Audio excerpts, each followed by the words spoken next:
by Reverend Dr. Marjorie Elaine Nunes of United Methodist Church in Hicksville. The Hicksville United Methodist Church is an inviting community of Christians supporting people on their journey to find and embrace God's love. Reverend Nunes is the senior pastor of Hicksville United Methodist Church, where her enthusiasm and affability have helped her connect closely with her congregation and solidified the church status as a spiritual focal point in Hicksville. Reverend, would you please step forward, and would everyone rise for prayer?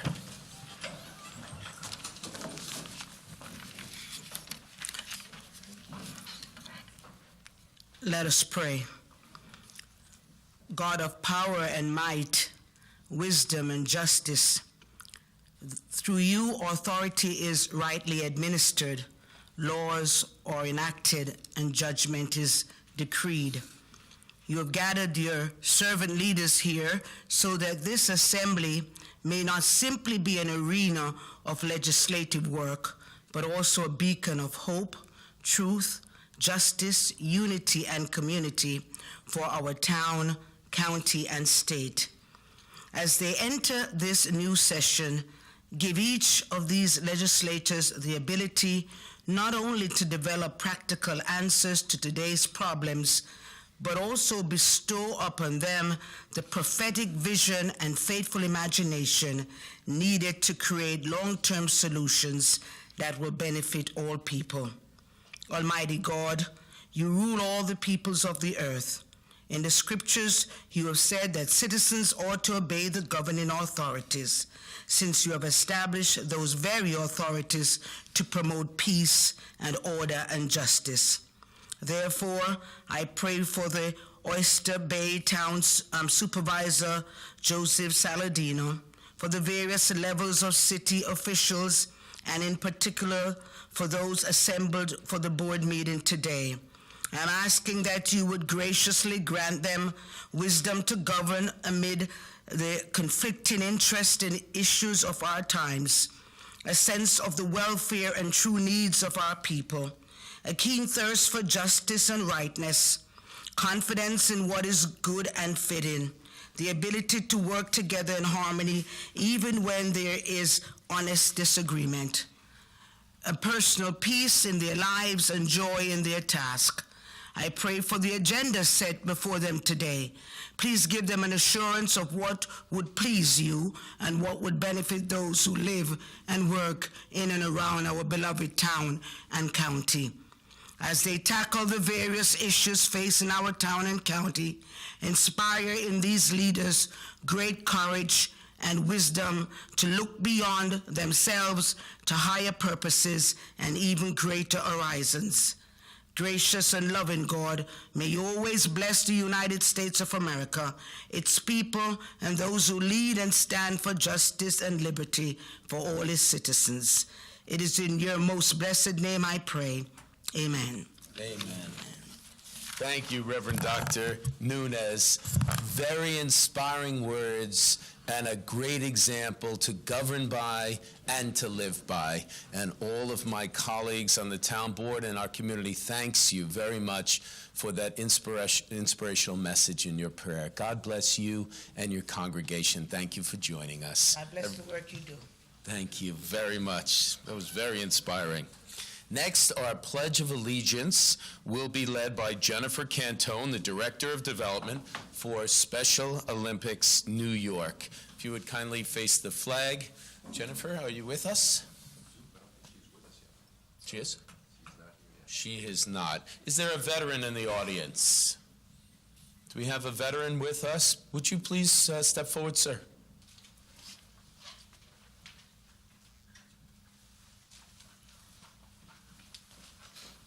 Thank you for your service to America. Would you kindly lead us in the Pledge of Allegiance? Pledge allegiance to the flag of the United States of America and to the republic for which it stands, one nation, under God, indivisible, with liberty and justice for all. Thank you. We have a busy agenda today. I'd like to thank everyone for joining us and coming out in this very gray day to the sunshine of a new day here in Oyster Bay. And Jennifer Cantone will be joining with us in a short while to talk to us about the Special Olympics New York that the town is very proud to be part of. Special Olympics, obviously so important to us, and we're thrilled not only to have fundraisers like the Freezing for a Reason polar bear plunge that some of us jumped in the water for, and some didn't. Some just watched from the side. Some who did, so. That's right, you did. I apologize. I apologize. See, you had a hand in it all along. Some of us just watched and cheered us on from the beach. And that's right, Luke, congratulations, and thank you for joining me as we jumped in the water. But we'll hear a little bit more about that when Jennifer Cantone arrives. We'd just like to thank her and all of those involved in Special Olympics. And I will point out that Special Olympics, the town of Oyster Bay is pleased that we will once again be partnering with Bethpage School District to host the Special Olympics New York Spring Games North at Bethpage High School on Saturday, May 19th. That again, Saturday, May 19th. Last year's event was a tremendous success and very exhilarating for the athletes and the spectators alike, and for the students that played such an important role. The community came out. I'd like to thank the school district under the leadership of the former superintendent and all who from the town of Oyster Bay who helped to volunteer to make that happen. I saw Andy Rothstein pop his head in just a moment ago. He too, thank you, Andy, and everyone involved for that very inspirational event. So, as I said, Jennifer is on her way. And in the meantime, last week, the town of Oyster Bay, in conjunction with Yes Community Counseling Center, conducted a successful seminar on overdose prevention and Narcan training at the William Bennett Community Center in Hicksville. Very simply, this program saves lives. We're all very proud that we have continued to fight this fight and making the ongoing opioid epidemic on Long Island a top priority to all of us in the town of Oyster Bay. We, the town board members, along with our town clerk, James Altadonna, and James Stefanich, our receiver of taxes, and our team here in Oyster Bay, got together with Yes Community Counseling to obtain this very important information on treatment options and learning how to reverse the fatal effects of an opioid overdose by administering the life-saving antidote known as Narcan. Whether you or a loved one are struggling with addiction or not, we urge you to consider calling Yes Community Counseling Center at area code 516-799-3203. That's 516-799-3203 for more information how to attend a free seminar with the town of Oyster Bay. Very important programs. We're thrilled to host those programs. It's unfortunate that there's such a strong need, but we will continue to train the public on how to administer Narcan, and a very large portion of our town employees, including public safety. I see our commissioner with us today. Our public safety team is trained in looking for the issue if someone is suffering from an opioid problem or an overdose. They have the Narcan in their vehicles, they have it readily available, and they have the training. So we're very proud to be on the cutting edge of life-saving. I want to thank all my colleagues on the town board for all of your help with this, and Tom and Tony and Joe and Lou and all of our team, and of course James Altadonna Jr. Thank you very much, all of you, for assisting to protect our residents. Town Clerk Altadonna, would you please poll the board? A little sparse this morning here, Council. Supervisor Saladino. Present. Councilman Muscarella. Here. Councilman McEnon. Here, Mr. Clerk. Councilwoman Wilson. She will be here shortly. Councilwoman Johnson is absent. She's absent today with a sick child at home. Councilman Ambrodo, I saw. Yes. He's present. Is he really? He's inside. Got to get him. And Councilman Hand. Here. Man, he's strict. I do like the prayer. Yeah, that was very inspirational, wasn't it? That's right. She was really terrific. Thank you. Say present. I'm present now. Thank you. Okay, go ahead. Thank you. Before we get started on our regular action calendar and begin our resolutions, where we'll be listening to the public on those resolutions and our hearing today, I'd like to let you know what the plan is for today. The board members will be meeting in executive session to confer with our legal counsel, and then when we come out, we will report to you if any action has been taken as part of the legal proper process of our town board meetings. So we will be going into the ante room now for executive session. Not sure how long it's going to take, 15 minutes or so, depending on questions and action. And then we'll be right out from that to begin with our regular action calendar. So I appreciate very much your patience, and we'll be out shortly. Supervisor, wait a minute, Supervisor, Yes. let me make a motion that this town board go into executive session for the purposes of discussions regarding proposed, pending, or current litigation. Second. All in favor, please signify by saying aye. Aye. Opposed, nay. The ayes have it. Thank you.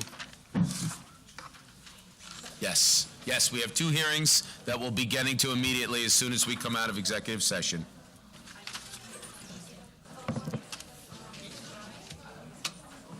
Thank you. How you doing today, all right? Okay. And you just let me know.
Ladies and gentlemen, thank you for your patience with our executive session.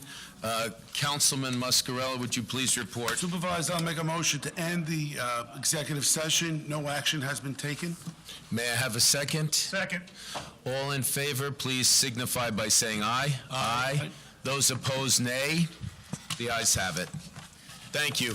We expect to, our council is getting us some more information, and we expect to take another break for executive session after we're done with listening to the public and voting on all of our resolutions, and before the public comment portion begins. So I'd like to now take this opportunity to recognize the important work of Special Olympics New York and recognize their Director of Development, Jennifer Cantone. The town of Oyster Bay is welcome to welcome Special Olympics New York here to Town Hall this morning. Over the years, the town of Oyster Bay has proudly supported Special Olympics New York and the organization's events, including the annual Freezin' for a Reason polar plunge held last month at Tobay Beach. Thanks to the dedicated staff of the Special Olympics and the support of our town employees. I mentioned Andy earlier. Thank you for all of your work, and the teams from the Parks Department and from all the different departments and all of our employees who played such an important role in promoting and making sure that went well. We didn't lose a single member, including the board members, and it's just a great event that everyone benefits by, especially the athletes of Special Olympics. With all of this support and the spirited participation and generosity of our local residents, this event raised nearly $75,000, and 100% of that going to Special Olympics. While we all had fun at the polar plunge, I think I'm just starting to warm up now. It's important to remember that successful events like this enable Special Olympics New York to provide year-round sports training and athletic competition in a variety of Olympic-style sports for all children and adults with a variety of levels of ability. Through their participation in Special Olympics New York, athletes gain confidence, build a positive self-image, which carries into the classroom, the home, the workplace, and throughout the community. Today's Special Olympics New York serves nearly 72,000 athletes, making Special Olympics New York the largest program of its kind in the United States and the 6th largest in the world. Congratulations to you. The town of Oyster Bay is also pleased to announce, as I did earlier, that we will be partnering with Bethpage School District to host the Special Olympics New York Spring Games North at Bethpage High School, and that will be on Saturday, May 19th. Last year's event was a tremendous event. I was so pleased and honored to be part of it. My colleagues on the town board and the community who were also there part of it. It was just inspirational to everyone. Special Olympics competition provides this opportunity to showcase the talents and the achievements of the participants while also breaking down stereotypes and the social barriers of the past. We're very pleased to be part of breaking down those barriers. These athletes and their courage are truly an inspiration to all, and not only an inspiration to the athletes and their families and loved ones, but picture the students from Bethpage High School and the Bethpage School District who took part in this, who were cheering on or leading or guiding and assisting the athletes. It really was something special to see everyone come together. And quite frankly, we all have reasons why we believe we're having a tough day, issues, health of a family member, and then you go to something like this, and it reminds us how truly blessed each and every one of us are. It puts things into perspective. It reminds us to work together for the common good, and it reminds us the reason we're here on God's earth, and that is to support less fortunate people with different levels of ability. So we'd like to thank Jennifer Cantone. Thank you, Jennifer, for your organization's efforts in the community. My colleagues and I in the town board, along with our town clerk, James Altadonna Jr., and our receiver of taxes, James Stefanage, would like to present you with a town citation and thank you for your efforts to greatly advance the general welfare of the community. And again, I end off by pointing out that I jumped in the water with my trusty colleague on the town board in Lou Imbrodo, and while others signaled that they may take some role, I noticed they didn't get wet and they didn't get out of a heavy coat the entire time. I was joking with Councilman Hand there, but everyone in this town is committed to helping you. Jennifer Cantone. Thank you, Supervisor. And as that was your second year in a row, so thank you so much for coming down and jumping in with our athletes. So thank you, Supervisor Saladino and the Town of Oyster Bay. We are thrilled to be partners with you on our annual Town of Oyster Bay Polar Plunge at Tobay Beach. In the past 5 years, we have raised more than $285,000. $285,227 to be exact, and for the athletes of Special Olympics New York, and we've gotten some additional money in, so right now we had over 400 registered plungers this past year, raising over $76,000. As you said, Special Olympics New York provides year-round sports training and athletic competition in a variety of Olympic-style sports. We have 22 Olympic-style sports that our athletes can choose from for adults and children with intellectual disabilities. And we have over 7,100 athletes here on Long Island that take part with us. Because of your continued support, our athletes will have the equipment, uniforms, transportation, gym space, and whatever else they need to train and compete. Our athletes and their families are never charged, and it costs us $400 per athlete per season to have them participate with us, and your support makes all the difference. And I know you mentioned our Spring Games North happening on May 19th. We'll have over 500 athletes participating, there could be 200 to 300 coaches. We have about 600 volunteers, and plus all the spectators. It will sure be a spectacle and a fantastic event, and your partnership makes all the difference. Our athletes will be participating in track and field, tennis, swimming, and powerlifting. Please make sure you stop in the gym to see what these athletes can lift. And because of support from the town, we will have 3 athletes going to USA Games in July out in Seattle, Washington. We have a female powerlifter going, we have a swimmer, and we have a bowler. So we are truly thankful to you, Supervisor Saladino, and everyone on the town board, the Parks Department, Public Safety, for all your support of Special Olympics New York and our incredible athletes. We are truly honored to be working with you.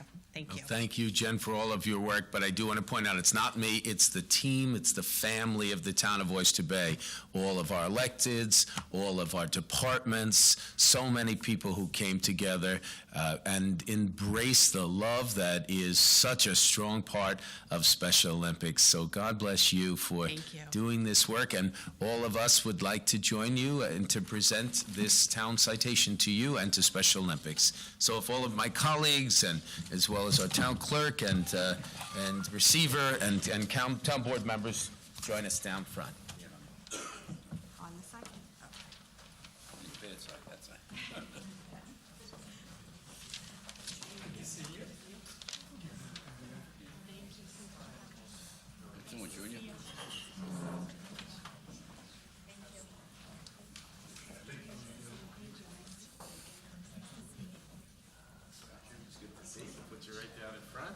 Surrounded by the people who actually jumped in the water, if I may point out.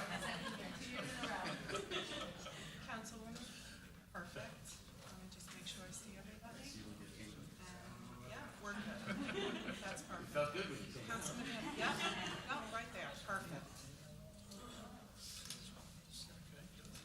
One more. Thank you. Lou, would you publicly present this?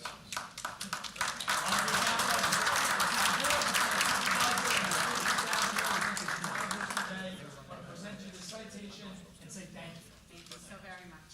I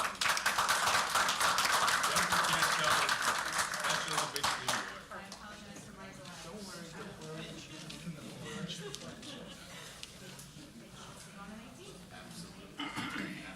Get your phone. Down over there.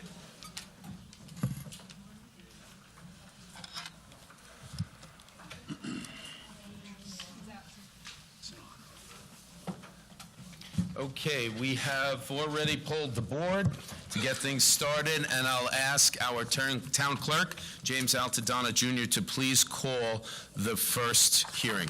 Hearing is finance to consider the issue of bond in the amount of $6,800,000 for public parking district improvements. Okay, Mr. Darienzo, would you please join us and state your presence? Good morning, Supervisor and Town Board members. Rob Darienzo, Director of Finance. This public hearing is in regards to a resolution to authorize up to $6.8 million in bonds for repairs and improvements to the public parking district. At our Town Board meeting 2 weeks ago, the Town Board authorized 3 other bond resolutions, one for 10-year equipment, one for highway improvements, and one for parks improvements. On that same day, you passed a resolution authorizing this public hearing that we're having today. When you want to authorize debt against a special district, it requires a public hearing. So the 3 we had 2 weeks ago were able to be passed that day. Today, you're doing a similar operation, but it requires a public hearing. Can you describe to us what this money would be spent on? How much is it? What rate we can imagine? I know we're not at that point we're triggering the process to find out what rate, but just a very brief overview of what would take place from here should we vote for this. Absolutely. Earlier this year, this Town Board contemplated a change to the cost for the public parking permits, and residents who came up to this day spoke about the need for improvements to the public parking lots all throughout the town.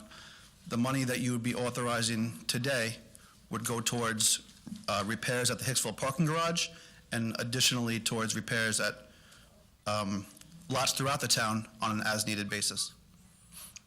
Again, the Town Board would be authorizing the issuance at a future date. We're not borrowing money today. You put this authorization in place, and then at future dates, when we do borrow money, we would borrow money for various authorizations, including this one. Do board members have any questions? Darienzo, what kind of, I know you're saying improvement, do we have anything specific in mind? Well, most specifically will be the Hicksville parking garage. As you've heard at past Town Board meetings, the garage is going to be closed for 3 months. Also, I think at past town board meetings was mentioned that we're gonna have the perps pay for that and redo it. Well, I would defer to the legal team on that. I understand that. Why quote it, if, you know, it was said at the past town board meetings that that's what we're gonna do. We are certainly going to sue, for lack of a better word, to get reimbursed, but the repairs have to be done now, so we will lay out the money, and litigation will take its course. If I may just add to that to answer the councilman's question, because it's a very good question. We are faced with a situation where the lightest use of the parking garage in Hicksville is during the summer months. Oh, I know, Supervisor, I'm part of the planning with Commissioner Lenz on this, and I'm well aware of it. And so the councilman knows about it, the town board understands, and for the purposes of informing the public, the idea is to get this started, get the garage fixed during the lightest point in the year when usage is down, so that when September rolls around and the summer is over and vacations are stemmed and people are back to using the garage full-time, it will be all done. Now, Supervisor, if you like maybe a more accurate answer, we want to do it in the summertime because of the temperature. If we do it when it's too cold or too Very much good point. fluctuation, it will not last. Very good point, Councilman, very good point. And once again, we appreciate all of your experience in construction and the construction technologies to recognize that and share it with the public. Is Commissioner Lenz here? No. I'm looking for him in the room. Lenz is in a deposition today. He asked me to come down. Okay. Okay, just a moment. We'll see if we have other questions on this. So we're in the process of suing those involved in the construction of the garage. We recognize that that's a long process, and we have also heard loud and clear from our residents that they want and need the parking, and making this repair quickly and properly, appropriately, and efficiently is what our intention is, and that's why we have asked to put this on the calendar. Any other questions from any of the board members? Any comments? Anything you'd like to add to this? Thank you, Mr. D'Arienzo. We'll see what the public has to say. We may call you back up. All right, no problem. Thank you. Is there any members of the public who would like to weigh in, would like to share opinions or information, anything pertinent to this hearing in terms of the financing of a process to repair the garage? Let the record reflect that no one has asked to speak on this.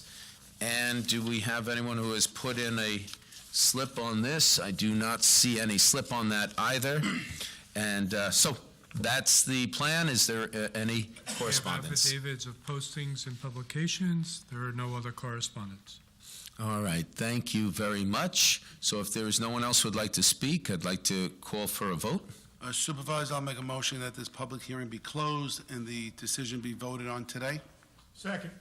All in favor signify by saying aye. Aye. Opposed, nay. The ayes have it. Would you like me to call for a roll vote? Please. Supervisor Saladino. Yay? Councilman Muscarella. Aye. Councilman McEnone. Aye. Councilwoman Alessia? Aye. Councilwoman Johnson is absent. Councilman Umberto? Aye. Councilman Hand? Aye. Motion passes with 6 ayes and 1 absent. Thank you. I do want to point out there have been some reports in the media, and actually some very responsible people have stated that the garage is falling down. Couldn't be further from the truth. There are cracks that will be repaired. We have brought in engineers who put their license on the line right from the beginning. We immediately addressed this and had supports in place, which stops movement as they relate to the cracks and stops people from parking under them.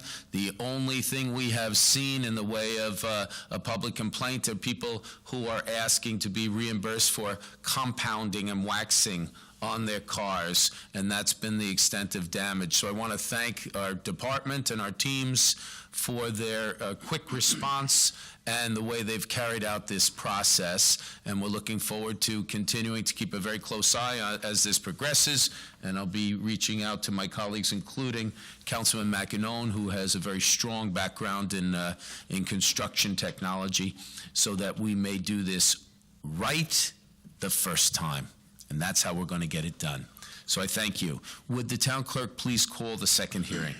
To consider tax-exempt financing for the East Norwich Fire Company Number 1 for the purpose of purchasing a replacement tower ladder truck. Good morning. Good morning, Supervisor. Good morning, Town Board members. Elizabeth Fawnin, Deputy Town Attorney. Good morning, everybody. The purpose of this hearing is actually to assist the East Norwich Volunteer Fire Company Number 1 with a purchase of a new 85-foot mount tower ladder apparatus. As you know, the town of Oyster Bay and several other municipalities contract with the East Norwich Fire Company to provide fire protection services to the residents in their fire protection area. And they're doing the right thing, and they've, over the years, with attrition, with equipment becoming obsolete and needing to be replaced, they are going forward with the purchase of a new piece of apparatus. And what they are asking the town board to do, first of all, is at no cost to the town of Oyster Bay itself. What you would be doing is you would actually be assisting the residents of the town of Oyster Bay in this fire protection area.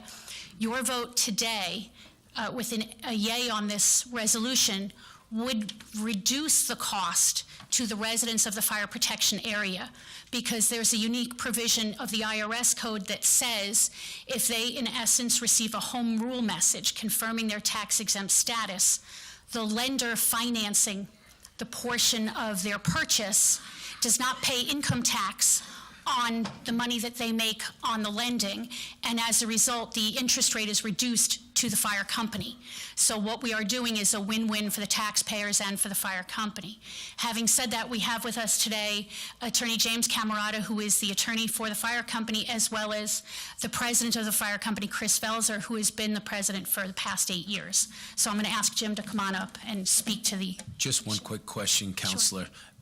For the purposes of clarity, especially for the public, as per law, the district cannot do this on their own and must come before the town board in order to get this permission. So this is not financing that the town of Oyster Bay taxpayers would be responsible for. Is that correct? Correct. This is financing that the fire company itself is responsible for. It is a separate 501c3, I believe, nonprofit entity.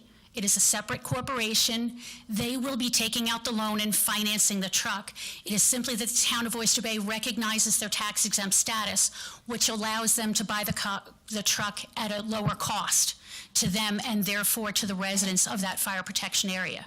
So we're affirming by a vote today that they're tax exempt. Correct. Enables them to do a better job in terms of fire protection and passes that break along, that reduction of cost along to the taxpayers of the fire company specifically. And it is a law that they must come before us in order to get that permission. Absolutely correct, Supervisor. Thank you so much. Wonderful Thank job. you. We really Thank you. appreciate it. Jim, do you want to come on up? Sure. You did my work for me. There you go. Good morning, Mr. Supervisor, town board members. James Camerata, 53 East Main Street, Oyster Bay, New York, for the East Norwich Fire Company. With me is Christopher Velzer. He's the president of the fire company. Elizabeth Fonan did a wonderful job explaining, Council did a great job explaining the purpose of the financing.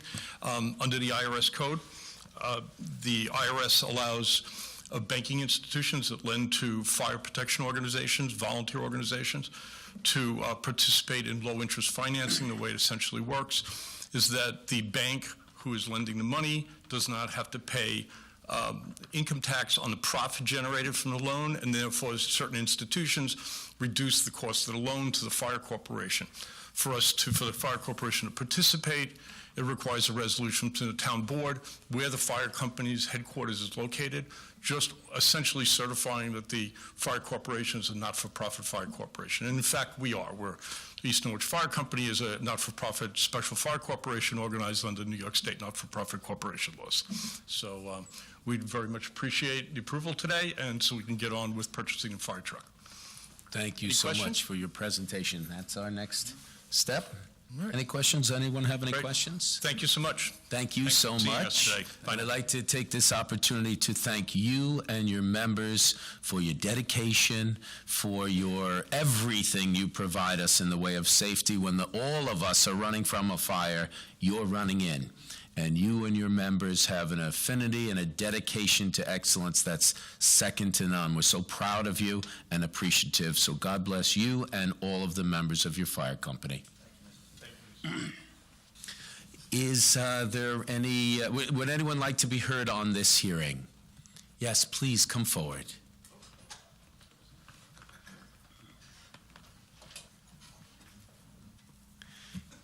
Would you kindly state your name and address for the record? Yes, Margaret Eaton, 239 Lee Avenue, Hicksville. I don't have a statement, I have a question, or it is a statement. That's I just fine. want to clarify, can I assume that this provision has been granted to all of the fire departments within the town of Oyster Bay? Okay, that's all I want to know. Thank you. And thank you for everything. Wherever it applies, wherever it specifically applies. For the volunteer Yes. firehouses. Thank you. Yeah, please. I was going to say, I personally am not aware of any instance where the town has denied an application such as this one. I know that the town most recently did one in the fall for Oyster Bay Fire Company number 1. But I'm not aware of any time that the town said, no, we will not give that message and allow the institution to borrow at a lower rate. Sure. Does that fully answer your question? Okay, thank you. Would anyone else like to be heard on this? Please indicate to the record that no one has raised their hand. Town Clerk, is there any correspondence on We have this? affidavits of postings and publications. There is no other correspondence. All right, may I have a motion, please? Supervisor, I'll make a motion that this public hearing be closed and the decision be voted on today. Second. All in favor, please signify by saying aye. Aye. Those opposed, nay. The ayes have it. Would you On the proceed, vote? please, on the vote? Supervisor Saladino? Aye? Councilman Muscarella? Aye. Councilman McEnroe? Aye. Councilwoman Alessia? Councilwoman Johnson is absent. Councilman Umberto? Aye. And Councilman Hand. Aye. The motion passes with 6 ayes and 1 absence. Thank you so much for coming here today, and thank you again. And please share with your members our tremendous appreciation for their efforts, their dedication in protecting our lives and our property. I will. Thank you. God bless you all. Okay, then, time to proceed Regular with action. the regular action calendar, if you would, please. May I have a motion to suspend the rules and add resolutions number 252 and 253, 2018? On the motion. So moved. Second. Motion made by Councilman Muscarella, seconded by Councilman McEnroe. On the vote, Supervisor Saladino? Aye? Councilman Muscarella? Aye. Councilman McEnroe? On a question? Can we just vote on 253? I have a... There is a reason that it's on twice. Okay. We can get that answered for you.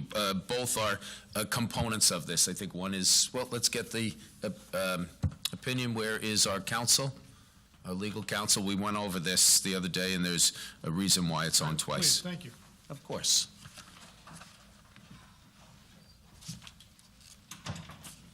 A procedural reason, obviously. Okay. I'd like to know, just. Absolutely, absolutely. Just one moment, and we're getting our This counsel. is just to add it. Well, I know, but I still want to know why we're doing it. More than If you reasonable. don't mind, James. I have Thank you. no issue with that, Councilman.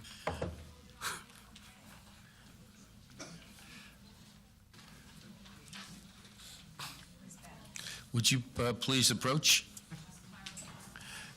Councilman McEnroe had a question. Would you kindly state your presence? Sure. Frank M. Scalera, Chief Deputy Town Attorney, Oyster Bay.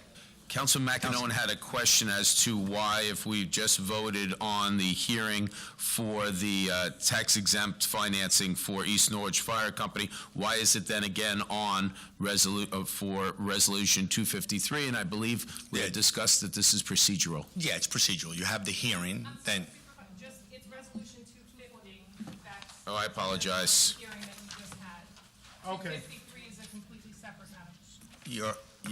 you had a hearing on it. I understand Beth Fornin was here. Yeah, that was the hearing. That's on 250, I'm sorry. Right. Thank you, Marta. Yeah, hearing was closed. She made it a was voted on. presentation. Well, You weren't here, I'm sorry. yeah, no, I heard it a little Let me bit. fill you in. It was voted on past 6-0. Okay, I mean, procedurally, the proper procedural, requirement is having a resolution voted on a hearing, because sometimes you have hearings, you close them, and the month after you have a resolution. So that's it. But the resolution would be the proper form of accepting, voting on the actual. So in essence, the first time we had the hearing and we voted on it, and now it's to accept Yeah, the results of that hearing, Right. to put it into resolution- into First time practice. with practice, in other words. The resolution is your decision on what was proposed at the hearing, and if I'm correct, We voted 6-0 to accept it. okay. If you want me to say you shouldn't have voted after the end of the hearing, Thank you. yeah, you vote on the resolution, which is the determination you make as a board as to what you heard at the hearing. We just did it the same day. A lot of times we'll do it a different day, but for this particular hearing and resolution, I understand is for the tax-exempt. Yes. For a tax-exempt purchase for the Yes. fire department, which doesn't It cost also the taxpayer. allows- Same would be for 235, which we voted on already also. It would probably be the same if there was a hearing earlier on. I'm sorry. No, In this case- I'm in the back room doing other legal research for you folks, but yes, I kind of heard it. Thank you. All right. It also allows the fire department members to get back to work as opposed to waiting throughout the whole, all of the resolutions and all of the public comment, so they can get back to work knowing that we're in favor. Oh, sure, of if you're calling them right request. after, yes, I'm calling them that. Motion. Very well. So it is procedural, and Okay, thank you, Mr. Sparrow. thanks. Thank you so much. That explains a lot. Any other questions? Okay. Okay, let me just finish. Yes, of course. Councilman McEnroe? Okay. Thank you. Oh, you're always welcome. Aye. No, we're still doing the motion. On the motion. I thought we So moved. Second, I thought we did that. We did that already. On the vote, Supervisor Saladino? Aye. Councilman Muscarella? Aye. Councilman McEnroe? Aye. Councilwoman Alessia? Aye. Councilwoman Johnson is absent. Councilman Ambrodo? Aye. And Councilman Han. Aye. Motion to suspend the rules and add resolutions number 252 and 253, 2018 passes with 6 ayes and 1 absence. Thank you. May I have a motion to adopt resolutions number TF 6-18 through resolution 253, 2018? On the motion. So moved. Second. Motion made by Councilman Muscarella, seconded by Councilman McEnroe. You have various speakers. Okay, thank you, Town Clerk Altadonna. Our first speaker will be Amy Murnick.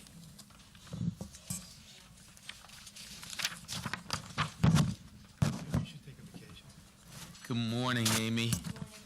Please step up, and could you start off by please giving us your full name and address for the record? Sure. Amy Musnick, 21 Fairhaven Boulevard in Woodbury. I am representing the AP Willits PTA.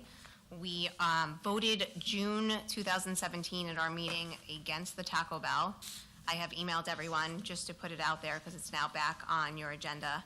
So we took a vote, and our quorum at the time of that meeting was 10, and we had about 30 members show up to vote against the Taco Bell building on Jericho Turnpike.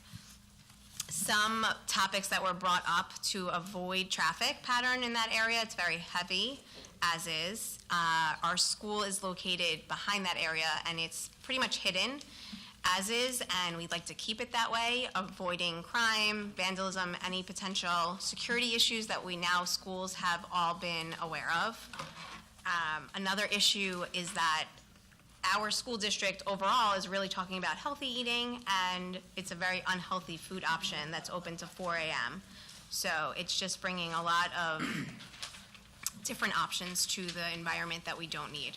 So again, I'm just representing our PTA and our membership that we are against the building of the Taco Bell on Jericho Turnpike. Thank you. Thank you very much. Our next speaker will be Larry Sklar.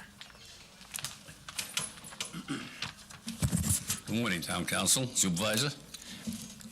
I just have 2 things. One, in this printed version this month, we don't have any prices on these houses on what it costs to demolish them, but yet it's in these minutes. It'd be nice to know. And the second question is, you've always had the prices for each house. We spent over $11,000. Do we ever recoup any of this money? Let's get you an answer. Any other questions before I ask you to take a seat? You what? Do you have any other questions you'd like to get answered? So if you'd kindly take a seat, I'm going to ask, I believe Okay. that's Oh, wait, yes, I do have one more before. Of course, Larry. Okay. It's nice to hear something good. Last week, I was on Clark Street, and I can't believe what you did to that house. Thank you. Really We're amazing. all excited about And you really that. deserve a congratulations for doing it. Thank you, Larry. Looks like somebody's living in there. Yeah, yeah. I'm a squatter. I'm going to move in now. It looks great.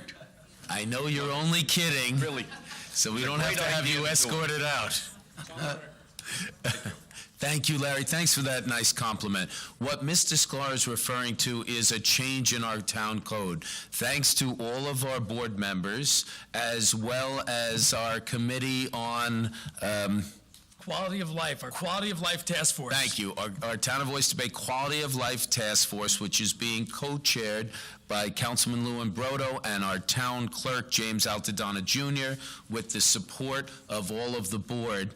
We have changed our town code, and among the changes, in an effort to fight the problem of zombie homes, which you've heard has been very, very successful. Looking forward to reading about these changes in our paper and in the media, because it's really made a difference, and so many residents have thanked us for this change, and because by getting getting the word out to the other municipalities, we start to become the template for others to follow in terms of bringing relief in communities to the problem of zombie homes.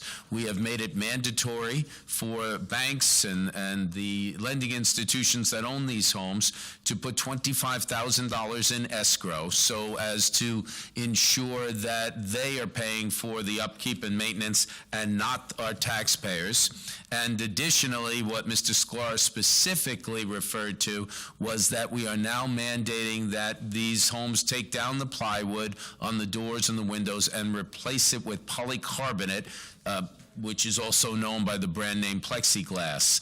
When you go by these homes, you see the inside of the house, which makes it safer, and no longer will these homes have the unsightly plywood up, which really puts a very negative connotation in the communities, and our residents have responded. So I thank our board members, I thank our commissioner and the department for doing such a great job, and I want to specifically thank James Altadonna Jr. and Lewin Brodo for heading up and chairing this very important task force, which is bringing real results to our residents. So thank you to all of you.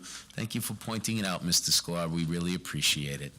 So I'm going to ask Commissioner Macarone to come on up and speak to us a little bit about some of the issues concerning Mr. Sklar's question.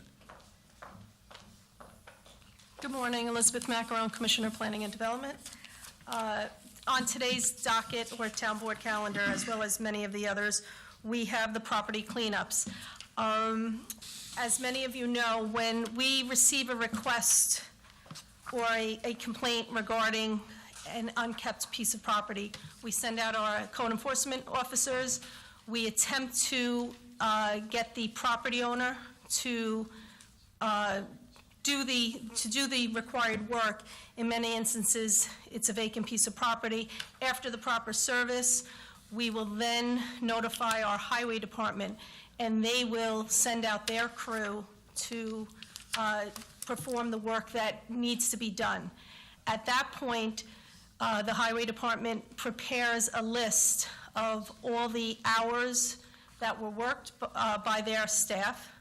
It is forwarded to Planning and Development and to the town attorney's office. The town attorney's office prepares this paperwork that is before you today to recoup the money for the services that were performed by town personnel. And this resolution, once it's adopted, it will be sent over to Nassau County and will be put on the tax rolls of the specific property. So we do recoup the money for the work that has been done. Thank you, Commissioner.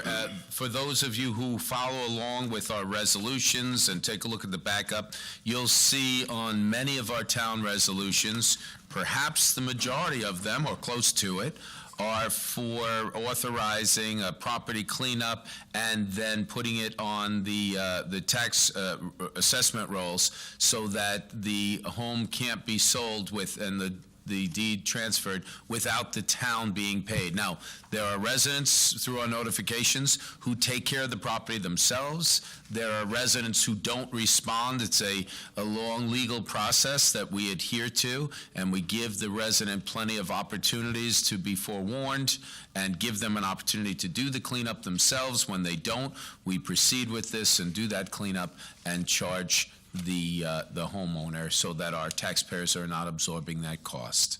I believe that answers Mr. Sklar's question, and I thank you, Commissioner, very much. And all that information is up on the town website with the calendar, all the backup showing the cost associated with each resolution.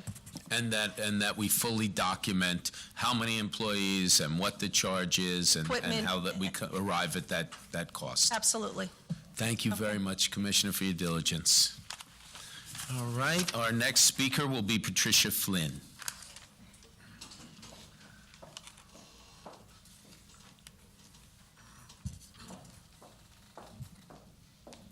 Hi, good morning. My name is Patricia Flynn. I'm representing other residents of Syosset who do want the Taco Bell. I've lived here since 1989. really wanted a Taco Bell here for a very long time. I know the food might not be ultra wonderful all the time, but it's another option, and we've always wanted it. As far as inconveniencing our neighbors, if the drive-through is very close to their homes, we certainly don't want that. If there's some way to make it a better drive-through or put it across the street in the old Burger King area. Also, open until 4 o'clock in the morning. It just seems to be bringing in, I don't know what. I mean, I don't know what the purpose is of 4 o'clock in the morning, who you will really get to come in there at 4 o'clock in the morning. Maybe people that are at bars and they're hungry, and who knows what we can bring in there. I don't think it's a good idea. 1 o'clock maybe, but we love having a Taco Bell, but we just don't know about the particulars of that location. And that's all I wanted to say. I live in the neighborhood. You mentioned the Burger King. Yeah. Oh, I know. Also, the old Chase Bank over by the old King Cullen would be an ideal location. Exactly. There's a light there, doesn't affect residents behind it. Can it have a drive-through over there near that King Cullen? For the bank. Oh, okay, I know what you mean. Yeah. Yeah. I mean, because I'm sure we could all work it out. Location. No one is really against Taco Bell, it's just a location, I believe. Okay, because I thought okay, sure. Okay, thank you. So, Ms. Flynn, just so I understand, you are in favor of a Taco Bell, but you are opposed to this Taco Bell. Honestly, I don't know how far, logistic-wise, the drive-through would be to the neighbors, but since I am a resident and I want to stick up for my neighbors, and if they say it's too close, then I really think it must be too close. But having a Taco Bell, I'm not the only one. We've talked about it for years, over the many years. And wouldn't it be great to have a Taco Bell? We're always going down to Plainview or in Hicksville. Right. And it's a nice option, Okay, so even as somebody who likes Taco Bell and who wants a Taco Bell, you think that maybe this location might be inappropriate? Yeah. Okay, thank you. Yeah. All right, you're welcome. Thank you, Ms. Flynn.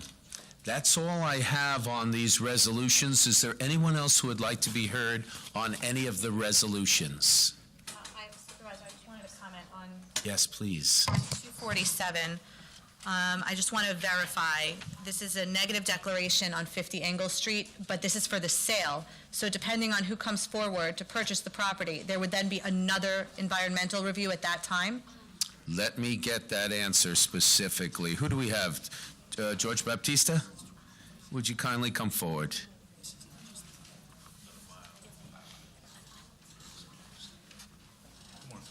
Town Board, George Baptista, Deputy Commissioner, Department of Environmental Resources. To the Councilwoman's question, yes, Councilwoman, any future applicants would be required to do a full environmental assessment. But my colleague is explaining to me that this is, and thank you for that, Councilman, that this is approving a sale to Hicksville Bus Lot for their use. So I'm very confused as to how we can say that there is no environmental impact on traffic at all for a bus lot where this was a plant before. It seems like a different use that would Deputy, have some... I have the same concern, because how could it be a negative declaration if what they're proposing to do is an as-of-right use and they would not need to come back for another application? They would still be subject to an environmental review and all the constraints during that environmental review. So while we're explaining that the negative declaration is only for the sale, certainly we can do the full environmental review and all of the constraints that would apply during that review process. You can do it, or you will have to do it? We'll have to do it. So I'm definitely a little confused. So we're selling it to this bus lot, Correct. and the negative declaration is that the sale has no impact on the environment. But That's correct, Councilwoman. what about their use? So, but they're buying it without knowing whether or not they're going to be approved? That's entirely possible. Certainly someone from the town attorney's office would be better. Well, perhaps the Commissioner of Planning and Development might be able to better answer that. The use that's being proposed on this site, would that require any approval? Just a moment, please. Commissioner, would you step forward, please? Thank you, Mr. Baptista.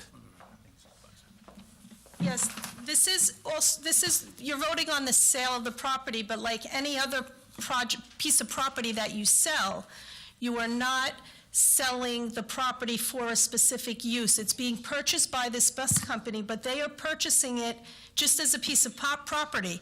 They still have to come and apply for building permits, site plan applications, perhaps use permits as to what they're going to use the property for.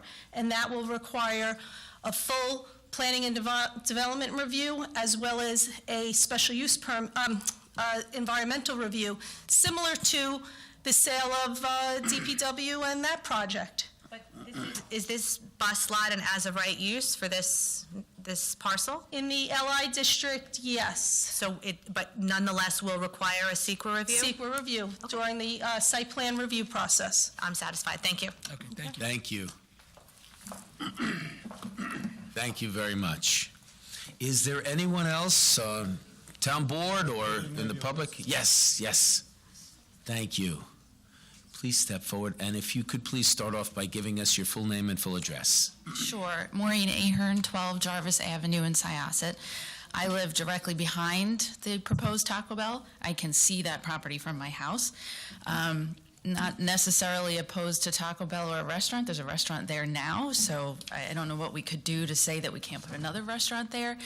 But the drive-through and the nature of traffic that would be on Jericho Turnpike right there, which is a pretty congested area, and the hours just don't seem reasonable or necessary. I'm not sure who's going to a restaurant at 3 o'clock in the morning, but I don't know that I want that extra chaos and irresponsibility happening on my streets at 3 o'clock in the morning. I want to just comment on your comment, because I haven't discussed it with any of the other board members, and I'm not sure how anybody else feels about it. But since we're in open session and open forum, and this is a good opportunity to bring it up, I want to tell my colleagues that I take that road every single day, twice a day, to get to and from work. And I think a drive-through there is a really dangerous idea. You already have cars coming out of Rare 650 and coming out of the Beverage Barn, difficult turns, a split to get on the 135, and I feel it is a completely inappropriate use for the property. I'll go a step further. I go by there all the time. I live in proximity. People leave that Chipotle. It says no left-hand turn. 1 out of every 4 cars makes a left-hand turn on the Jericho Turnpike. I can't see adding more confusion into that neighborhood. Yep.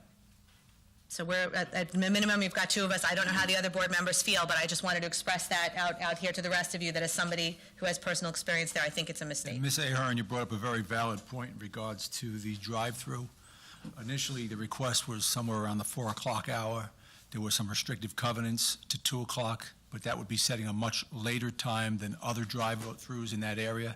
So for that reason, I'm very concerned about it. Yeah, just having a drive, I mean, their backyard's right there. Having a car idle right, within feet of where children are sleeping. You can't idle your car outside of school, but you can idle your car outside my backyard. And I understand that Taco Bell proposed microphone suggestions and how it would all be laid out to respect the neighbors, but the drivers won't be respecting the neighbors. So I'm concerned about... Sometimes something just isn't the right fit for the place. Right. No So question. I just wanted to voice my concerns about that. So thank you for that. Thank you very much for your adding to our hearing. Is there anyone who would like to be heard on the Taco Bell application or any other item on today's resolutions?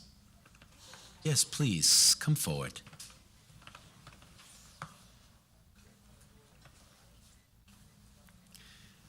Would you kindly start off by giving us your full name and full address? My name is Terry Alessi. I live at 7 Harriet Drive in Syosset, which is also in the neighborhood behind the Taco Bell. I think, I know some people have been confused about whether or not, has Taco Bell already purchased that property? Is it definitely going in, or is it just a question of whether or not there will be a drive-through? I wouldn't know. I don't know if the contract with ND, I don't know. Is there someone here who is familiar with that fact? We're listening to the application, but we'll get you that answer. Can you give us some more information? They're described as a lessee on the resolution.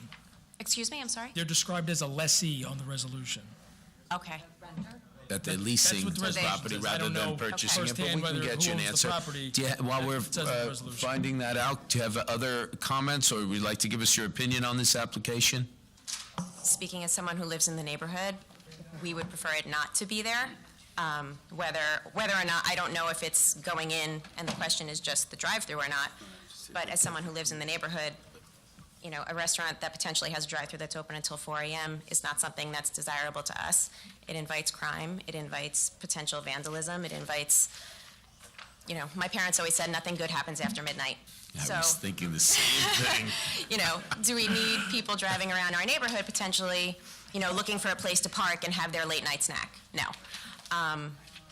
Is it another unhealthy food option for the area? Yes. Do we have Chipotle right next door where you can get essentially the same thing at, according to Chipotle, arguably a better health grade? Yes.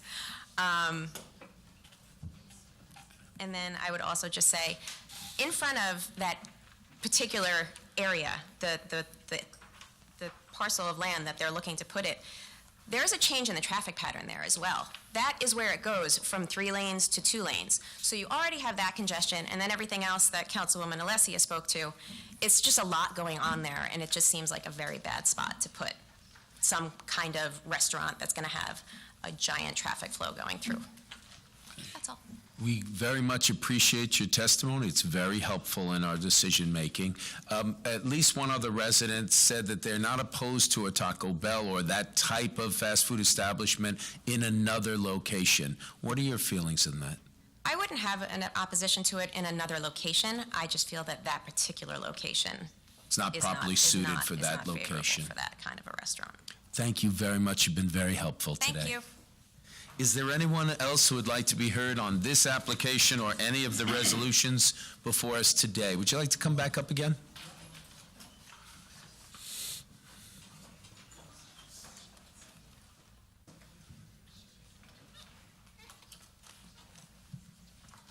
Margaret Eaton, 239 Lee Avenue, again, Hicksville.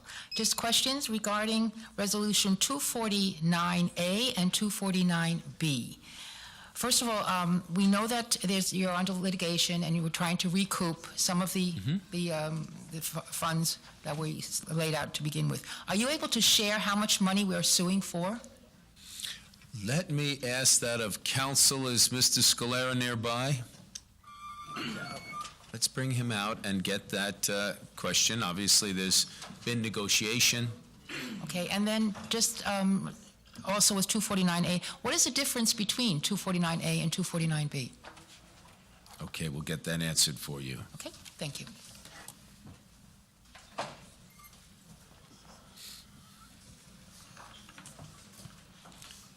Mr. Scalera, we have a resident. Why don't you state your presence again? Frank M. Scalera, Chief Deputy Town Attorney, Town of Oyster Bay. We have a question as to the status, obviously, in terms of a lawsuit. We can't discuss every aspect of it, but of what you can discuss, can we just speak very briefly to the issue at hand? A lawsuit was started by the Town of Oyster Bay against the entity who built the garage and the entity that designed the garage. That lawsuit is pending in Nassau County Supreme Court. This document discovery has been exchanged, which is typical in a lawsuit, and depositions have not been held as of yet. They will be held shortly. The amount of damages in the lawsuit, I don't recall. I can find out, but it would be at least the amount of money that we will be spending. Why don't you please to repair it? Why don't you please find that out and confer with the resident to make sure that she leaves today with that information? But I'll just say it's at least what we're going to expend to repair it. But if you want to know the exact number we put in the lawsuit, I'll find out right now. Why don't you find that out and report back to the resident directly? Thank you. And Mr. D'Arienzo, would you join us as to answering the question as to why we have an A and a B on today's schedule, today's resolutions?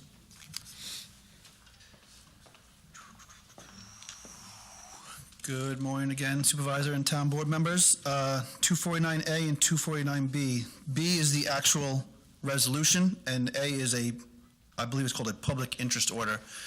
Both documents are prepared by our outside bond counsel and provided to me for review by this board.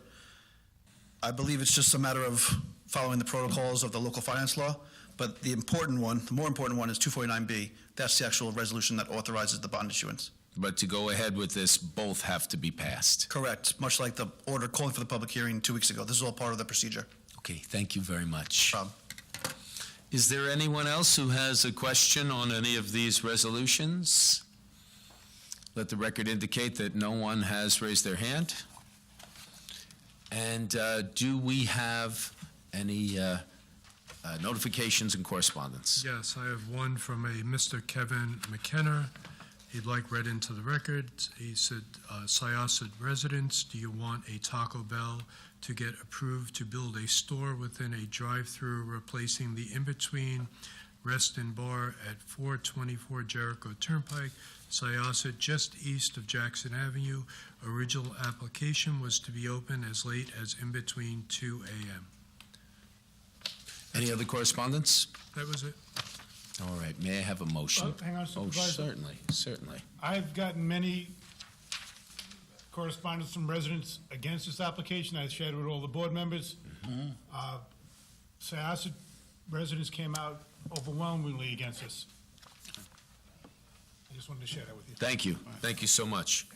May I have a motion? We have the motion on the table. The motion was made by Councilman Muscarella, seconded by Councilman McEnon. Now we're going to take the vote. Yes, the town clerk will now call for the On the vote. vote, Supervisor Saladino? Aye on all except for Resolution 251. Now, over the weeks, the town has received overwhelming opposition from Syosset residents in regards to the construction of a Taco Bell drive-through on Jericho Turnpike. Homeowners bordering this property and in the surrounding residential neighborhoods have expressed many, many concerns. Those concerns range from late-night hours and lights to limited parking, idling cars, noise created from delivery and dumpster service, as well as the sounds emanating from the intercom, and, as we heard today, issues about the safety for our children, safety on our roadways, and the potential conduct of the customers of this facility throughout the day, but especially what might be expected at night and late night hours. With this area already congested in the Jericho Turnpike area, residents currently have serious traffic and pedestrian safety concerns. Specifically, they reference a potentially dangerous situation related to an increase in cars entering and exiting the property in an area in which 3 lanes of Jericho Turnpike merge into 2 lanes. With this in mind, and being here to voice the needs of our residents and listening fully to all of the issues in so many different ways here today at the hearing through correspondence, I am casting my vote of no in opposition to this project. Councilman Muscarella? I vote aye on all except for Resolution 251. I vote no. Okay. Councilman McEnon? I vote aye on all, with the exception of 247, I vote no. And 251, I vote no. Okay. Councilwoman Alessia? No on 251, I as to the rest. Councilwoman Johnson is absent. Councilman Imbrodo? I vote aye on all, and I also vote no on 251. I think that the residents of Syosset have made themselves very clear. Particularly persuasive to me was the individual who came and said that she wants a Taco Bell, but this is not the appropriate location. So having heard nothing in support of the application, I vote no on 251 as well. Okay. Councilman Hand? Aye on all with the exception of 251, which I vote nay. And on Councilman McEgnon's point, I'd like to add into correspondence the overwhelming number of emails we have received in regards to being against this application. Excellent.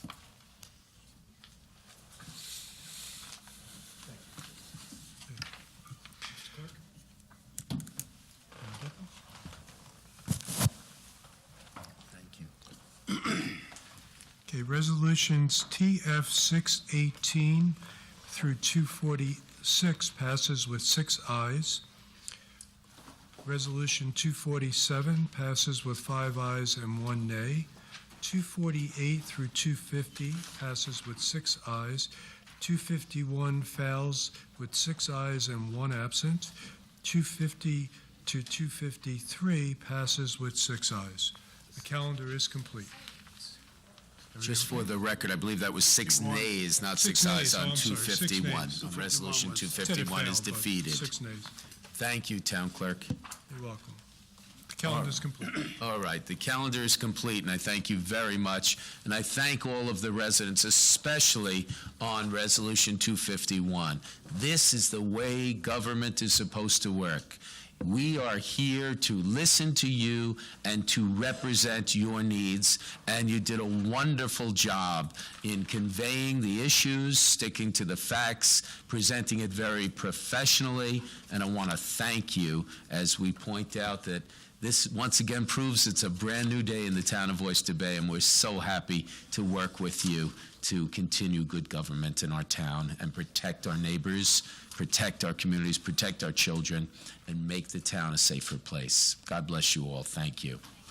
As we stated earlier, we're going to break now for another executive session to confer with counsel, and then we'll come out after that, report on any actions if we take an action, and then listen to public comment. And I thank you very much for your patience. All right, Supervisor, I'll make a motion that this town board go into executive session for the purpose of discussion regarding proposed, pending, and current litigation. Second.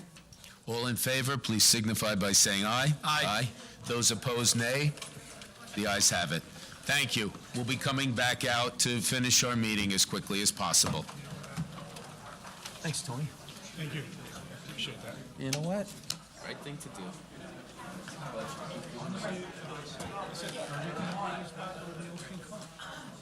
Lots of opportunities, and They both have lights right there. That makes a lot of sense too. Actually, no, you have to stay because don't listen to him. I don't. Look him in the eye.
Not because who is here, but who is not here.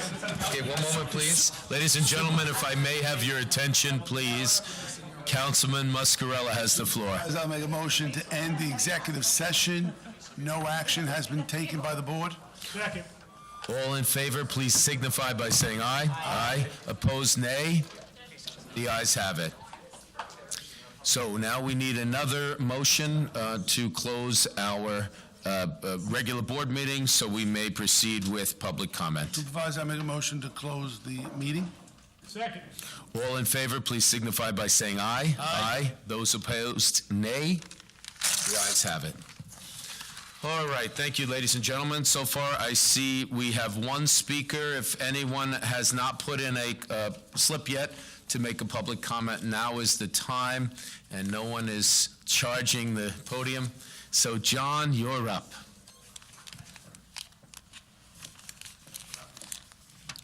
Thank you for your patience. We really appreciate you waiting through our Thank you very much. our executive session. Would you start off by giving us your full name and address, please? Sure, my name is John Sedita. My address is 44 Devon Road in Bethpage. If I could just pass these up to...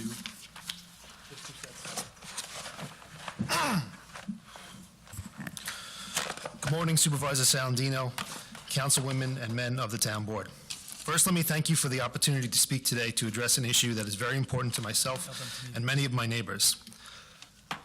I lived in the greater town of Oyster Bay for over 6 years now. I originally hail from Brooklyn, New York. When my wife and I were looking for places to buy a home on Long Island, many of the people I know and my coworkers said the same thing. Whatever town you choose, make sure you choose it in the town of Oyster Bay. The services are amazing and you won't be disappointed. And truth be told, I was not.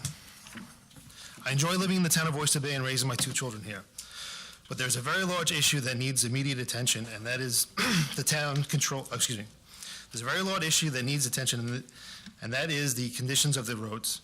The roads in the town that the town controls in my neighborhood are beyond reprehensible. You cannot drive your vehicle through my neighborhood without having to dodge major potholes or kicking up chunks of asphalt. They are poorly maintained, and when the pothole repair crews do come out to fix them, they do a mediocre job and do not clean them up after themselves, adding more loose asphalt to the roads. It is very discouraging when you drive through other neighborhoods that fall under the town's jurisdiction, such as Massapequa, Massapequa Park, and Syosset, and the roads are in much better and more up-to-date. Supervisor Salandino, your auto reply for your email states that the goal is to maintain suburban quality of life in a town that continues to make it a wonderful place to live, work, and raise a family. I couldn't agree with you more, and the town of Oyster Bay does an excellent job of that.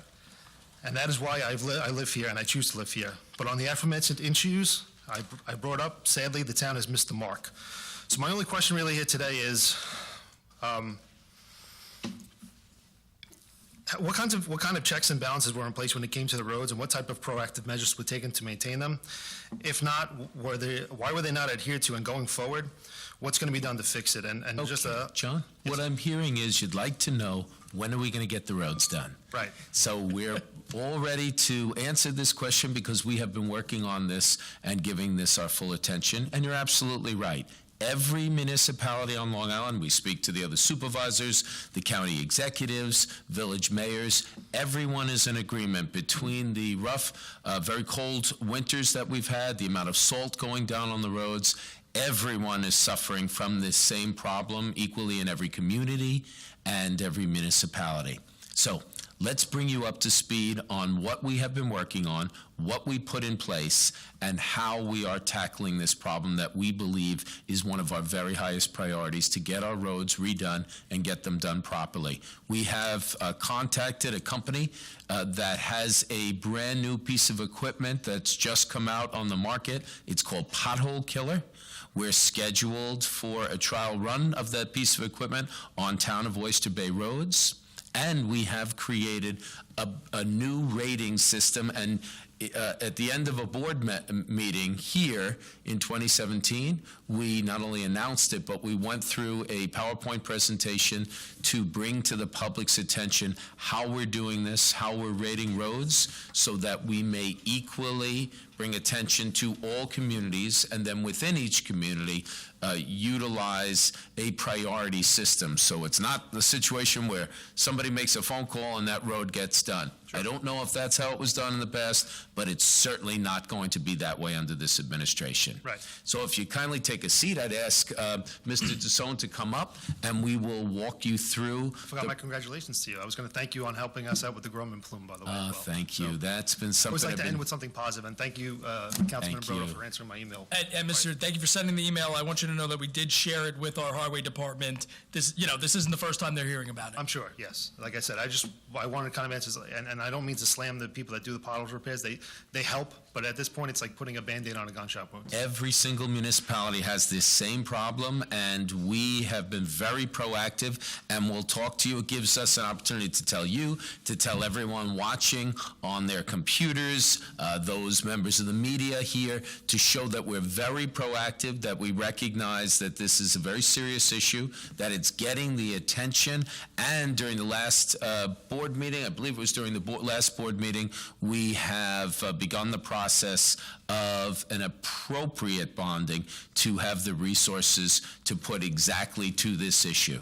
So I'm going to ask John to come up. Why don't you take a seat? And if you'd like afterwards to ask some more questions, we're happy to entertain whatever questions that you have. And Mr. Tassone, would you please give us your presence? Hello, Supervisor, Town Board, John Tassone, Deputy Commissioner for Public Works. Thank you. Currently, the Department of Public Works is working on a road pavement management system. We started this process approximately 3 weeks ago, hot and heavy, with teams of people out looking at every single road. So we have a little over 700 miles of road. Assessing and documenting conditions. We are assessing the pavement condition, the flow line, which carries the drainage, the curbs, handicap ramp, handicap accessible ramps at the corners, things like that. And we have worked for 3 weeks. In those 3 weeks, we have worked actually 11 days because Mother Nature is not being kind to us over the past month. But we are progressing, and we're progressing nicely. As of Friday, we have well over 200 miles of road assessed and complete, and we're working every single day to finish the system so we can actually get out there and start doing a tremendous amount of road work for the residents. When will we get the test drive, if you will, with the pothole killer equipment that we've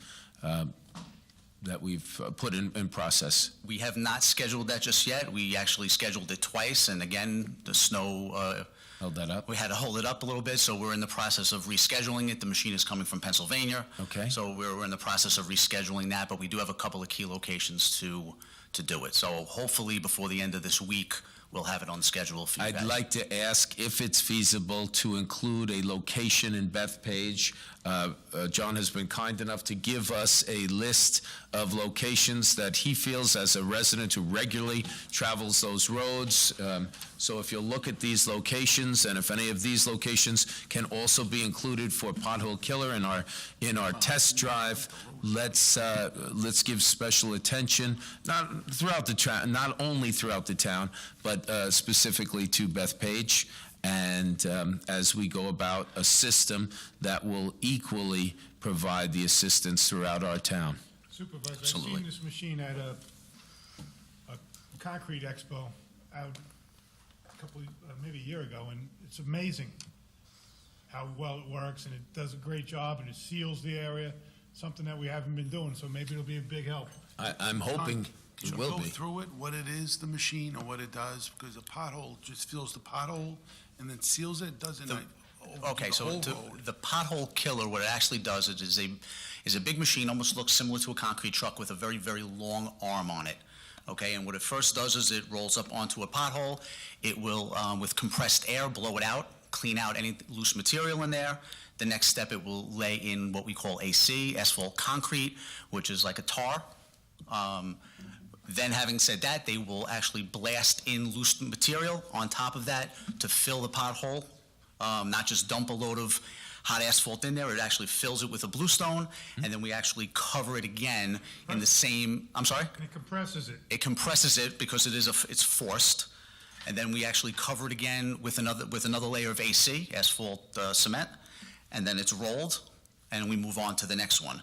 It gives us the ability to do more potholes quicker. I was just going to ask you that, John. Is it, how much less time does it take than how we've been doing it? You know what, I really couldn't answer that, Councilwoman, because we haven't done it yet, but we are going to keep track of it when we do this test And John, in the next 2 weeks. From what I understand, Well, we're it gonna keeps get the to that, batch too. warm also, which is a big problem we have when it goes out in the winter. The batch doesn't stay as warm in our trucks. That's correct, because when we go out to do potholes, we're not going out with full asphalt trucks that are in heated trucks. We're going out with hot asphalt that becomes Cold and hard and then it doesn't have its full consistency. That's correct. And based on the data that I read on this piece of equipment, the first layer of AC acts as a bonding agent.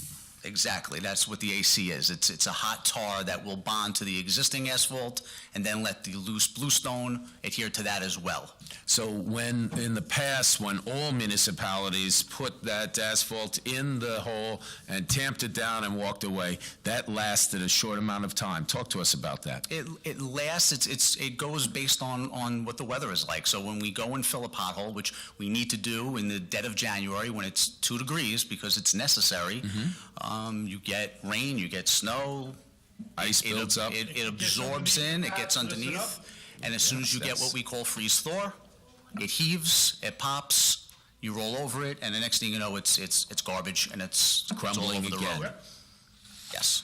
Okay, so let's also assure not only John, but all of our residents that this is not the only means by which we're working to get our roads back in shape, whether it's repaving, the more traditional methods, although it sounds to us that Pothole Killer makes the process far less labor-intensive, requiring less personnel there on site. Right. I mean, we haven't seen it in action yet, but what we're being told is probably 2 people. One person to work the machine in the actual truck, and one person outside, with the exception of MPT, maintenance protection of traffic.